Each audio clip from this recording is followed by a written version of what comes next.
में आप लोगों का स्वागत है। आज एक कस्टमर डिमांड पे पीसी बना रहा हूँ जो एकदम बेसिक लेवल का होगा, जिसमें हम लोग यूज़ कर रहे हैं आपका जो है 61 मदरबोर्ड का साथ i5 थर्ड जेन का एक बिल्ड बना रहे हैं। तो कस्टमर का डिमांड था वही 15-16 हज़ार का आसपास में सिस्टम चाहिए। साथ में वो ऑनलाइन क्लास वगैरह भी करेगा और उसका साथ कस्टमर का मोटा मोटी डे टू डे वर्क में इस्तेमाल करेगा। तो कैबिनेट के लिए मैंने जेब्रॉनिक्स का ही कैबिनेट इस्तेमाल किया है।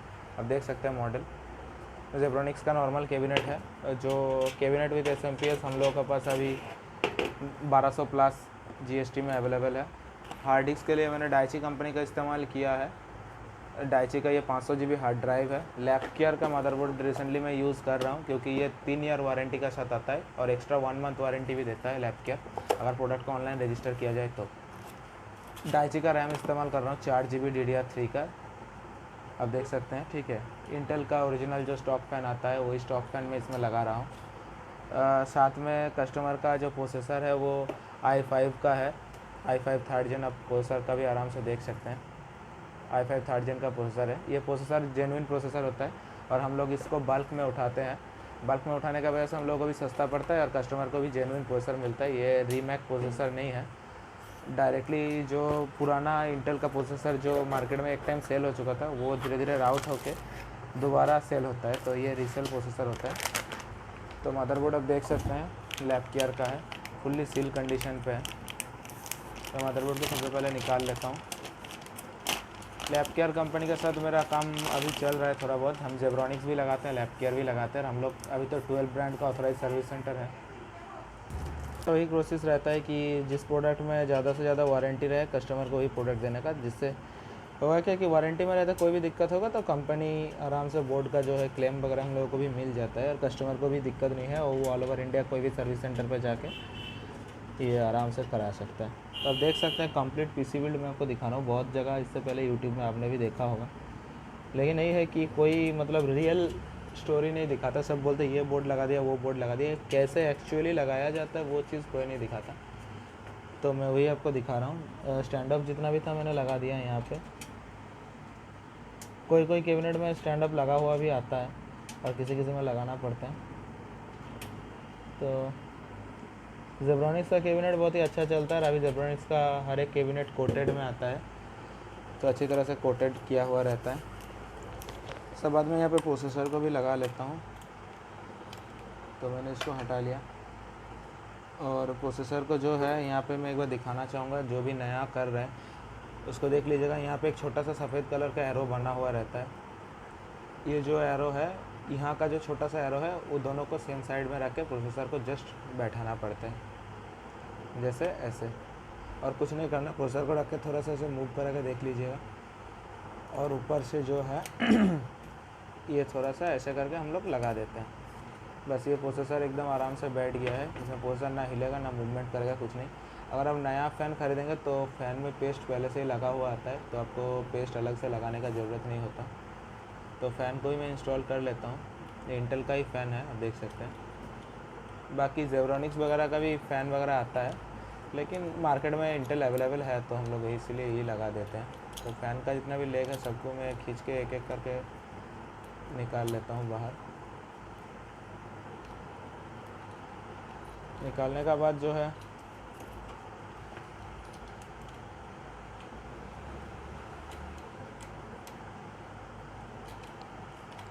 फ़ैन को लॉक कर लेता हूँ।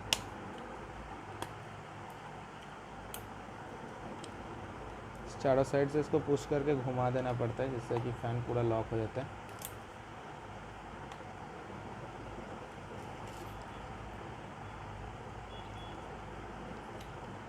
फ़ैन को लगाने के बाद एक बार हमेशा क्रॉस चेक कर लीजिएगा कि सारा जो वाइट का बीच में जो ब्लैक वाला पार्ट है वो ऊपर तक आ जाए। देखिए मेरा चारों का चारों में आ गया है। तो इसका बाद में जो है यहाँ पे दो कनेक्टर रहते हैं, एक CPU फ़ैन रहता है, एक सिस्टम फ़ैन रहता है। तो इसको हमेशा CPU फ़ैन में ही लगाना चाहिए। सिस्टम फ़ैन पे लगाने पे भी काम करता है, लेकिन नियम नहीं है, उसको हमेशा CPU फ़ैन पे ही लगाना चाहिए। तो फ़ैन का जो एक्स्ट्रा वायर है अगर आप चाहें तो ऐसे खींच के लगा सकते हैं इधर या फिर इस साइड पे, जिससे कि वायर जो है इसका अंदर ना चला जाए, पंखा में जाके ना फंस जाए बस। इसके बाद मदरबोर्ड को जो है आराम से हम यहाँ पे रखेंगे। रख के इसका जो आयो शील्ड है उसके साथ हम मैच करेंगे।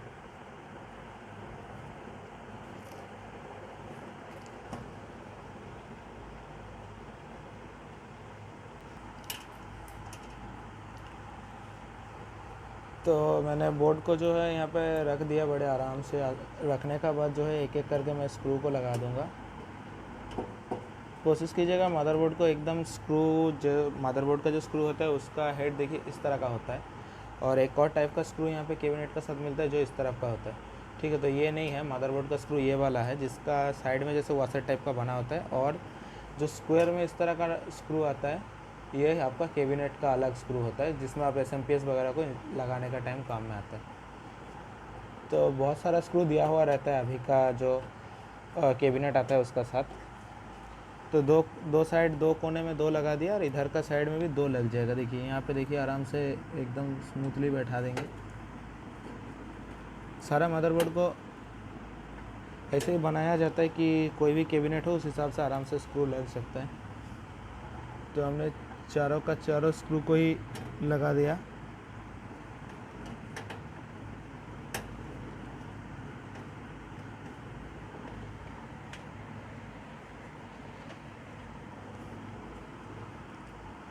चारों का चारों स्क्रू को लगाने के बाद अब हम लगाएंगे इसमें जो है इसका हार्ड डिस्क का। तो ये डाइसी का हार्ड डिस्क है, ये लोकल में अभी बहुत ज़्यादा चल रहा है हम लोगों का, बंगाल साइड का तरफ इसका है, और प्रोडक्ट क्वालिटी भी अच्छा है, वारंटी वगैरह को लेके भी दिक्कत नहीं है। अपना इस सिटी में सर्विस सेंटर भी है इस कंपनी का। तो मैं लगा देता हूँ हार्ड डिस्क को। हार्ड डिस्क देख सकते हैं पूरा सील कंडीशन पे आता है, ऐसा नहीं है कि ओपन आता है या फिर कुछ। तो इसको सील ओपन करके हार्ड डिस्क को लगाया जाता है।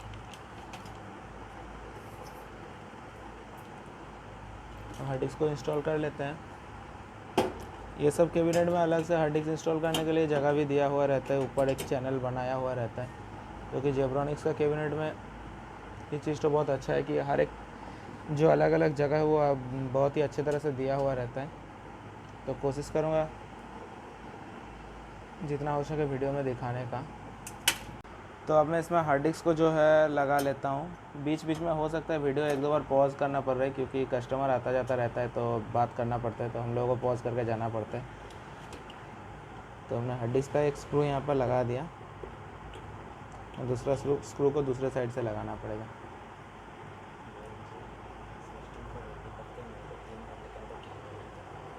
और सबसे ये हो जाता है कि ज़्यादातर कस्टमर आके बोलता है कि डेस्कटॉप का जो है, कस्टमर आके बोलता है कि दादा 2-1 घंटे का अंदर सिस्टम डिलीवर करना पड़ेगा। तो क्या होता है, इतना पार्ट लगा के ऊपर से OS वगैरह इंस्टॉल करना पड़ता है, तो टाइम बहुत ही मुश्किल हो जाता है मिल पाना। उस बीच अगर आप लोगों के लिए भी हम लोग 1-2 वीडियो बनाते हैं डेली का हिसाब से, तो पॉसिबल नहीं होता है। स्क्रू लगा दिया, अब दूसरे तरफ भी हम लोग को स्क्रू लगाना पड़ेगा। तो दूसरे साइड का भी हम स्क्रू लगा लेते हैं हार्ड डिस्क का।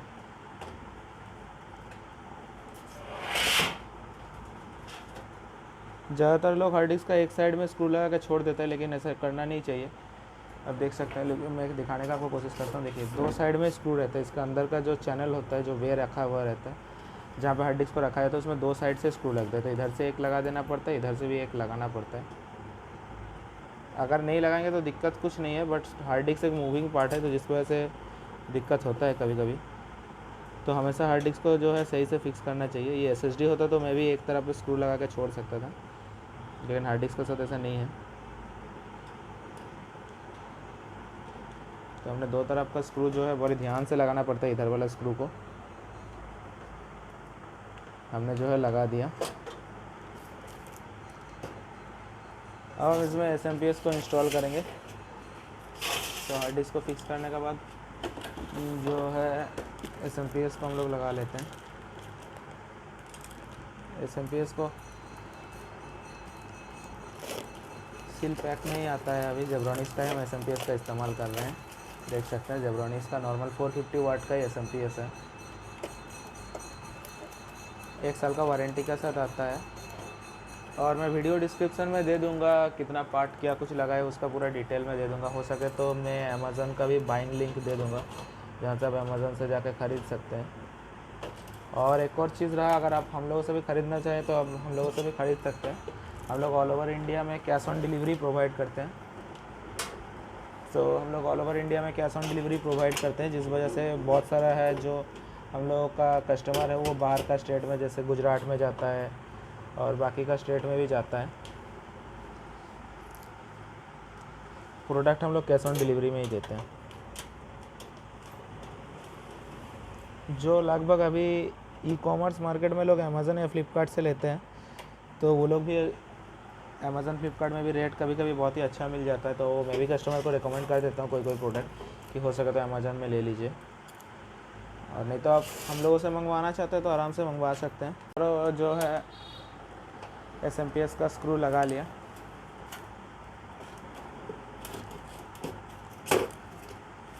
अब हम इसमें रैम को इंस्टॉल करेंगे। तो डाइची का रैम है, मैंने पहले आपको दिखा चुका हूँ। सारा का सारा प्रोडक्ट जो है सील में ही आता है, सील पैक में आता है। SMPS का जितना भी कनेक्टर है हमने साइड किया। देख सकते हैं रैम का जो ये वाला लॉक है आपको तो लगाना आता होगा, ज़्यादातर लोग आज का दिन में रैम लगाना जान चुका है। जस्ट ऐसे खोल के इसको लॉक करना पड़ता है बस।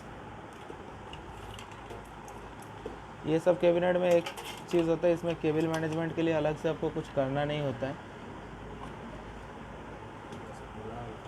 बस आराम से जहाँ जो कनेक्टर बैठेगा आराम से लगवा दीजिए, बस हो जाएगा।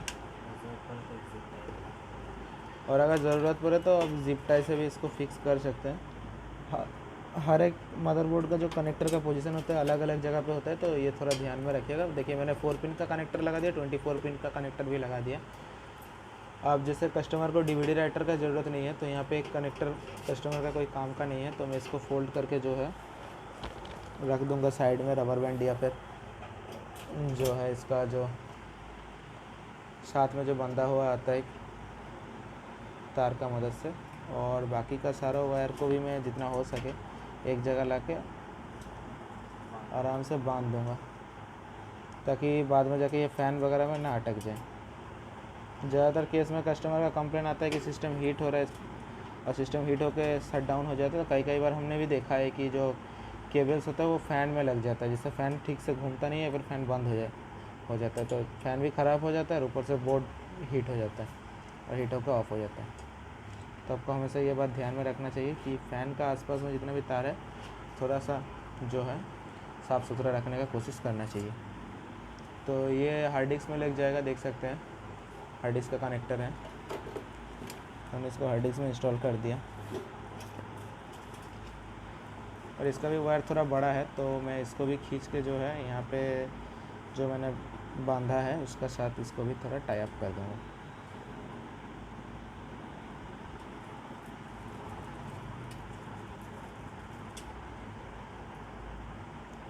अगर आपके पास जिप टाई हो तो बहुत ही अच्छा है, लेकिन जिप टाई नहीं है तो आप कोई भी रबर बैंड से भी बांध सकते हैं। अब हम जो साटा कनेक्टर है इसको भी लगा लेंगे। साटा कनेक्टर मदरबोर्ड के साथ आता है,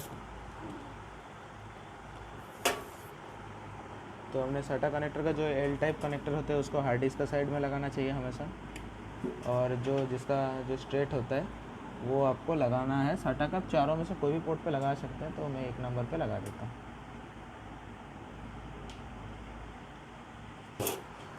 देखिए मदरबोर्ड के साथ लगने वाला 2 तरह का और कनेक्टर आता है, जिसमें फ्रंट USB होता है, फ्रंट स्पीकर होता है, फ्रंट ऑडियो जिसको बोलते हैं, और एक पैनल आता है। तो ये तीनों चीज़ लगाने का टाइम आपको ध्यान में रखना चाहिए। जो आपका USB होता है वो हमेशा उसका एकदम साइड वाला एक पिन जो है वो नहीं होता है। देखिए यहाँ पे प्लास्टिक जो है वो ब्लॉक है, मैं फोकस करने का कोशिश करूँगा कैमरा से, तो आपको मदरबोर्ड में देखना है कि कहाँ पे इस तरह का कनेक्टर है। यहाँ पे लिखा हुआ है FUSB 1, तो इसको जो है आपको देख के बड़े ध्यान से इसको लगाना है, नहीं तो ये घुसेगा भी नहीं दूसरे में, क्योंकि वो ब्लॉक रहता है। देखिए, और इसका साइड में एक और होता है जो फ्रंट ऑडियो के लिए होता है, उसमें जो है पहला पिन छोड़ के दूसरा पिन में ब्लॉक रहता है, तो उसको जो है उसको आपको ढूंढ के लगाना है जिसमें पहला पिन छोड़ के दूसरा पिन में ब्लॉक है। देखिए यहाँ पे इसका कनेक्टर है, यहाँ पे मेंशन किया हुआ रहता है F ऑडियो। हर एक बोर्ड में होता है, लेकिन कोई बोर्ड में नहीं भी होता है। देखिए यहाँ पे F ऑडियो मेंशन किया हुआ है। अब एक बार कनेक्टर देख लीजिए अच्छे से। देखिए कनेक्टर का जो एक पिन छोड़ के दूसरा वाला जो पिन है, वो दूसरा वाला पिन देखिए ब्लॉक है, उसमें घुसेगा नहीं कुछ। और यहाँ पे देखिए आप एफ ऑडियो लिखा हुआ है, और यहाँ पे भी कनेक्टर पे मेंशन होता है ऑडियो बोल के। तो इसको जो है आपको बड़े ध्यान से यहाँ पे लगाना पड़ेगा। कोई भी कनेक्टर को आपको फोर्सफुली नहीं लगाना है, वो आराम से घुस जाएगा। आपको थोड़ा सा जो है उसका एडजस्टमेंट देखना पड़ता है, फोर्सफुली घुसाने का कोशिश कभी ना कीजिए। देखिए अब हमारा पास जो फ्रंट पैनल का जो स्विच होता है, इसका कनेक्शन करना है। इसका कनेक्शन में आपको टोटल 4 कनेक्टर मिलता है। एक पावर स्विच हो गया आपका, एक रीसेट स्विच हो गया, एक पावर एलईडी का प्लस, पावर एलईडी का माइनस, और एक एचडीडी एलईडी हो गया। तो देखिए हमने कनेक्टर यहाँ पे लगा दिया। वो बीच में मेरे को वीडियो पॉज करके दोबारा जाना पड़ा, तो कुछ नहीं कर सकते उसमें। तो मैं एक और बार आपको दिखा देता हूँ कनेक्टर का लगाने का रूल्स। देखिए रीसेट स्विच होता है, एक एचडीडी एलईडी होता है, ठीक है। और इसका पावर एलईडी जो है, power LED plus, power LED minus, ये दोनों अलग करके दिया हुआ रहता है, और एक पावर स्विच होता है। तो पावर स्विच से स्टार्ट करेंगे। देखिए लास्ट का जो यहाँ पे 2 पिन है जिसमें एक गैप है, देख सकते हैं लास्ट में एक पिन नहीं होता है। आराम से देखिए, मैं फोकस करने का कोशिश करूँगा। तो इसमें जो है पावर स्विच को आपको डालना है। हो गया। अब पावर स्विच का ठीक पीछे, एकदम पीछे का जो 2 पिन होता है वो हमेशा रीसेट स्विच का होता है। तो इसको जो है ऐसे लगाना है। पावर स्विच का जस्ट पीछे का 2, एक लास्ट का पिन छूटा हुआ रहेगा। यहाँ पे एक पिन छूटा हुआ है, कैमरा शायद फोकस नहीं कर पा रहे, देखिए, ठीक है। अब इसका बाद जो है, इसका जो नीचे का जो है, मैं एक बार ये कनेक्टर हटा लेता हूँ ताकि लगाने में दिक्कत ना हो। देखिए इसका जो रीसेट स्विच का लाइन पे जो होता है वो हार्ड ड्राइव एलईडी होता है। हार्ड ड्राइव एलईडी का जो है प्लस और माइनस किया हुआ रहता है। तो प्लस वाला जो है इधर होता है, ऐसे करके बैठता है। ये आपका हार्ड ड्राइव का एलईडी हमने लगा दिया। अब मेरे पास बचा है ये 2 कनेक्टर, ठीक है, जिसमें है पावर एलईडी प्लस। तो पावर एलईडी प्लस जो है वो आपका आउटसाइड में लगेगा और माइनस वाला इनसाइड पे लगेगा। देखिए माइनस वाला मैंने लगा दिया, और ये जो प्लस वाला है वो इधर लगेगा। बस ये हो गया आपका एफ पैनल का कनेक्शन। इसको आप आराम से ध्यान में रखिएगा, नहीं तो मदरबोर्ड में भी मेंशन किया हुआ रहता है। तो मैंने ये कनेक्टर खोला था, तो मैं दोबारा ये कनेक्टर जो है इसको लगा दूंगा। ऐसे सब कुछ लगा चुका हूँ, मदरबोर्ड में सब लग चुका है। तो मेरे पास अभी इसको टेस्ट करके देखना पड़ेगा। तो असेंबल जितना भी कंपोनेंट था मैंने उसका कर दिया। अब इसको जो है पावर देके देखना पड़ेगा कि डिस्प्ले आ रहा है कि नहीं, बायोस में जाके। तो पावर का कनेक्टर मैंने लगा दिया, और ये हम लोग का जो है टेस्टिंग मॉनिटर का केबल है उसको लगा दिया। पावर मेरा नीचे से दिया हुआ है, तो मैं इसको एक बार ऑन कर लेता हूँ। इसको मैंने ऐसे ऑन किया, देख सकते हैं बोर्ड का, तो कैबिनेट का जो सीपीयू का फ़ैन चलना चालू हो गया। बोर्ड में भी लाइट आ रहा है सुंदर। ये देखिए उधर भी डिस्प्ले बन रहे हैं। तो कीबोर्ड लगाना पड़ेगा मेरे को, कीबोर्ड लगा के जो है इसका आगे का स्टेप जाना पड़ेगा। तो इसका कीबोर्ड भी मैं लगा लिया, देख सकते हैं। और यहाँ पे जो है बूटेबल डिवाइस हमको इंस्टॉल करना पड़ेगा। बूटेबल डिवाइस इंस्टॉल करके इसको जो है सॉफ्टवेयर करना पड़ेगा। तो कस्टमर बोला इसमें विंडोज़ 10 करके देने के लिए। तो हम लोग कोई भी पायरेसी को सपोर्ट नहीं करते, इसीलिए हम लोग विंडोज़ 10 का जो बूटेबल पेन ड्राइव है वो माइक्रोसॉफ्ट का साइड से ही बनाते हैं, और इसका ट्रायल वर्जन कस्टमर को देंगे। देखिए तो कस्टमर अगर ख़रीदेगा तो ठीक है, नहीं तो वो नॉट एक्टिवेटेड जो होता है वो ट्रायल में ही चलाएगा।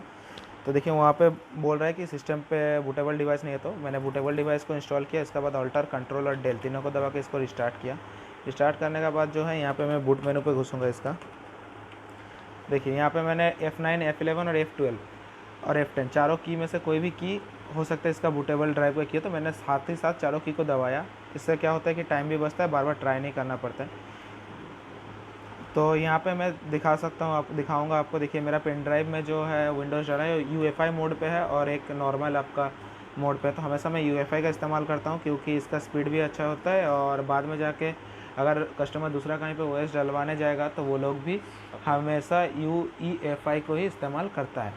तो ज़्यादातर यही इस्तेमाल होता है। तो मैंने जस्ट इसको सिलेक्ट किया, आप देख सकते हैं डाउन की आपकी से यहाँ से इसको आराम से कर सकते हैं। तो सिलेक्ट करके जस्ट मैंने एंटर प्रेस किया।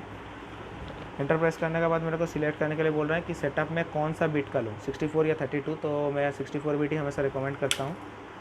तो 64 बिट को सिलेक्ट करके मैंने एंटर प्रेस किया, और विंडोज़ देख सकते हैं कि लोडिंग हो रहा है। मैं आपको बताना चाहूँगा कि मैक्सिमम जितना भी सॉफ्टवेयर आता है वो सब सॉफ्टवेयर आपका 64 बिट में ही आता है। अभी बहुत कम ऐसा सॉफ्टवेयर है जो 32 बिट में अवेलेबल है।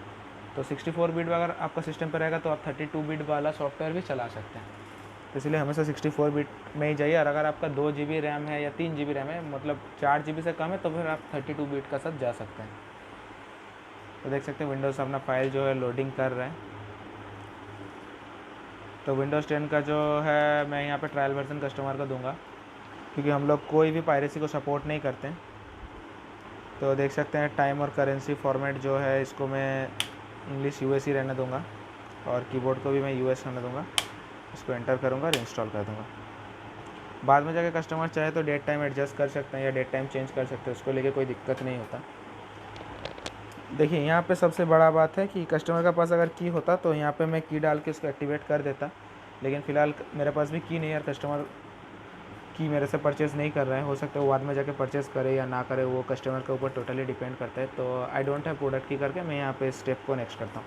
आप यहाँ पे देख सकते हैं इतना विंडोज़ 10 का जो है इतना सारा वर्जन अभी मार्केट में अवेलेबल है, हम लोगों के पास भी है। ऑफिशियली माइक्रोसॉफ्ट इतना वर्जन को ही देता है। तो मैं यहाँ पर कस्टमर को नॉर्मली होम सिंगल लैंग्वेज देता हूँ। ये सबसे बेसिक वर्जन होता है और डे टू डे यूज़ के लिए ये बनाया गया है। तो मैं इसको देके इसको नेक्स्ट कर देता हूँ। ये जो आप देख रहे हैं ये मेरा SMD ब्लोअर का जो है, ये आपका वीडियो में हो सकता है कि सामने आ रहा है, तो रखने का जगह नहीं है, तो इस हिसाब से मैं इसको थोड़ा सा साइड कर देता हूँ ताकि आपको स्क्रीन प्रॉपर्ली दिख पाए। तो यहाँ पर माइक्रोसॉफ्ट का जो है टर्म्स एंड कंडीशन है, जिसको मैं एक्सेप्ट करता हूँ और इसको नेक्स्ट करता हूँ। आप देख लीजिए, और यहाँ पे विंडोज़ को इंस्टॉल करने का जो है जगह आ जाता है, जहाँ पे हार्ड डिस्क का पार्टीशन वगैरह मेरे को सेट करना पड़ता है। तो मैंने कस्टम पे क्लिक किया तो देख सकते हैं मेरा 500 GB का हार्ड डिस्क है, जिसमें पूरा स्पेस ही जो है अनलोकेटेड है। तो मैं इसमें 150 GB का एक पार्टीशन क्रिएट कर दूंगा जो सी ड्राइव होगा। तो मैंने 150 देने के बाद 000 दिया, इससे ये 150 का हो जाएगा। तो हमने पार्टीशन यहाँ पे क्रिएट किया। पार्टीशन क्रिएट करने का बाद जो है वो 146 GB का आसपास आता है।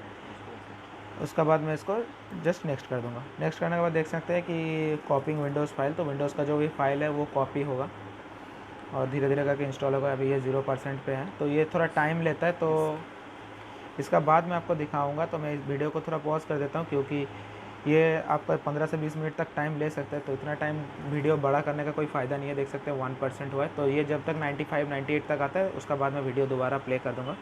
SSD का केस में ये थोड़ा जल्दी हो जाता है, लेकिन हार्ड ड्राइव 15 मिनट तक टाइम लेता है। ठीक है, तो मैं वीडियो को पॉज कर देता हूँ फ़िलहाल।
इंस्टॉल किया हुआ नहीं है तो आप इसको सुन नहीं पाएंगे, नहीं तो ये अपने बारे में बताता है, इंट्रो वगैरह देता है। तो दोबारा यहाँ पे आपको सिलेक्ट करना पड़ेगा आपका जो ये है। तो मैं यहाँ पे इंडिया सिलेक्ट कर लूँगा, ऊपर का तरफ इंडिया होता है। आप यहाँ पे माउस कनेक्ट कर लीजिएगा ताकि आपको ढूंढने में आसानी हो। तो आप कीबोर्ड से भी कर सकते हैं।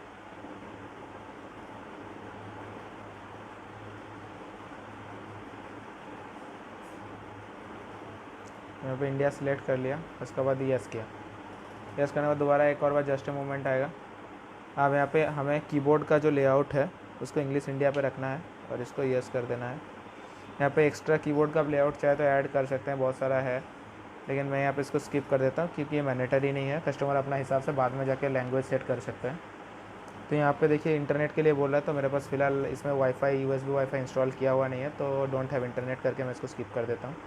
अब यहाँ पे माइक्रोसॉफ्ट कुछ आपका सेटअप के लिए चीज़ें मांग रहा है, तो हो सकता है तो आप इसमें जाके यहाँ पे आपका अकाउंट वगैरह कनेक्ट कर सकते हैं, लेकिन इसके लिए इंटरनेट चाहिए होता है। तो मेरे पास फ़िलहाल इंटरनेट नहीं है, तो मैंने इसको कंटिन्यू लिमिटेड कर दिया। अब यहाँ पे आपको एक सिस्टम का नाम डालना पड़ेगा। मैं यहाँ पे यूज़र डाल देता हूँ, उसके बाद मैं इसको नेक्स्ट कर दूँगा। पासवर्ड बाद में जाकर आप सेट कर सकते हैं, तो इसको यहाँ से भी नेक्स्ट कर देता हूँ। अब यहाँ से कस्टमर को क्या क्या चीज़ रखना है, ये कस्टमर का टोटली डिपेंड करता है। मेरा इस केस में मेरे को फाइंड माई डिवाइस का कोई ज़रूरत नहीं, ये डेस्कटॉप है, घर पे रहेगा, और लोकेशन का एक्सेस भी कस्टमर को नहीं चाहिए, नॉर्मली इसको रखेगा कस्टमर। यहाँ पे बाकी जितना भी है मैं बंद कर दूँगा, आप इसको पढ़ के देख सकते हैं। एडवर्टाइजिंग ID को हमेशा, हाँ, आप इसको पॉज करके पढ़िए। एडवर्टाइजिंग ID भी हमेशा मैं बंद कर देता हूँ क्योंकि ज़रूरत नहीं पड़ता ये सब चीज़ का, और मैं इसको एक्सेप्ट कर देता हूँ। अब यहाँ पे माइक्रोसॉफ्ट और कुछ देगा जिसको आपको एक्सेप्ट करना पड़ेगा। कोटाना का जो वॉइस असिस्टेंट है उसका जो बाकी का होता है।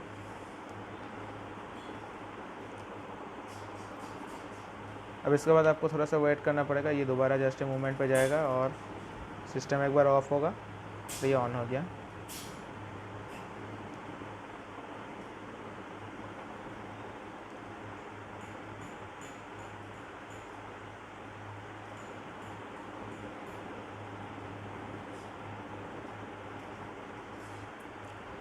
तो देख सकते हैं डेस्कटॉप पे हम अभी आ चुके हैं, तो इसको एक दो बार रिफ्रेश कर लेते हैं और यहाँ पे जो है इसको मे बी लेटर कर देते हैं। अब यहाँ पे जो है हम डेस्कटॉप का जो आइकॉन वगैरह है उसको एक बार ले लेते हैं। तो हमने इसको बड़ा कर लिया। इसके बाद हमें जो है थीम पे जाना पड़ेगा। थीम पे जाने के बाद हमें डेस्कटॉप आइकॉन को यहाँ से ऑन कर लेना पड़ेगा। तो मैं यहाँ पे जो है दिस PC को ले लेता हूँ, अप्लाई कर देता हूँ और ओके कर देता हूँ। अब यहाँ पे आकर मैं रिफ्रेश कर दूँगा।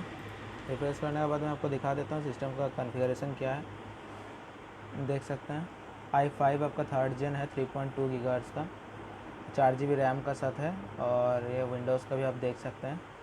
हमने विंडोज़ को किसी तरह एक्टिवेट नहीं किया है, जो ट्रायल में है वही चल रहा है, और कस्टमर को मैं ट्रायल के साथ ही दे दूँगा, मैंने आपको पहले ही बता चुका हूँ। और अब मैं इसका बाकी का हार्ड डिस्क का जो है इसका पार्टीशन को रेडी कर देता हूँ। तो मैं मैनेज पे दिस PC पे राइट क्लिक करके मैनेज पे घुस जाऊँगा।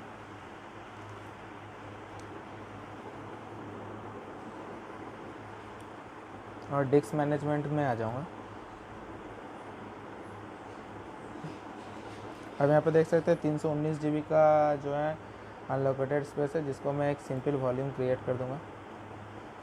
अब इसको मैं 250 GB का एक पार्टीशन 200-200 करके ही मैं कर देता हूँ ताकि कस्टमर को भी स्पेस इस्तेमाल। तो 200 का बाद मैंने 3 0 डाल दिया। तो इसके बाद मैं इसको नेक्स्ट कर दूँगा, नेक्स्ट कर दूँगा, नेक्स्ट कर दूँगा और फिनिश कर दूँगा। इससे 195 GB का एक वॉल्यूम क्रिएट हो गया, और दूसरा जो है अनलोकेटेड है, देख सकते हैं 123 GB का। तो इसको न्यू सिंपल वॉल्यूम करके मैं नेक्स्ट करके फिनिश कर दूँगा। तो देख सकते हैं आप इस तरह से 15-20 हज़ार के अंदर एक बहुत ही आराम से बढ़िया सिस्टम बना सकते हैं। मैं इसका एक बार टैक्स मैनेजर में जाकर आपको दिखा दूँगा। आप देख सकते हैं टैक्स मैनेजर पे अगर आप देखेंगे इसका, तो सिस्टम का जो है आप परफॉर्मेंस देख सकते हैं। CPU का भी मिनिमम इस्तेमाल हो रहा है, हार्ड डिस्क का भी मिनिमम इस्तेमाल हो रहा है, और मेमोरी भी जो है ज़्यादातर खाली है। तो ये जो सिस्टम का कॉन्फ़िगरेशन है ये ज़्यादा से ज़्यादा आपको 15 से 20 का अंदर में आ जाएगा। तो आशा करता हूँ कि आपको असेंबल के बारे में कुछ नया जानने को मिला होगा। बस वीडियो के लिए इतना ही, आज का वीडियो के लिए। जय हिंद, जय भारत।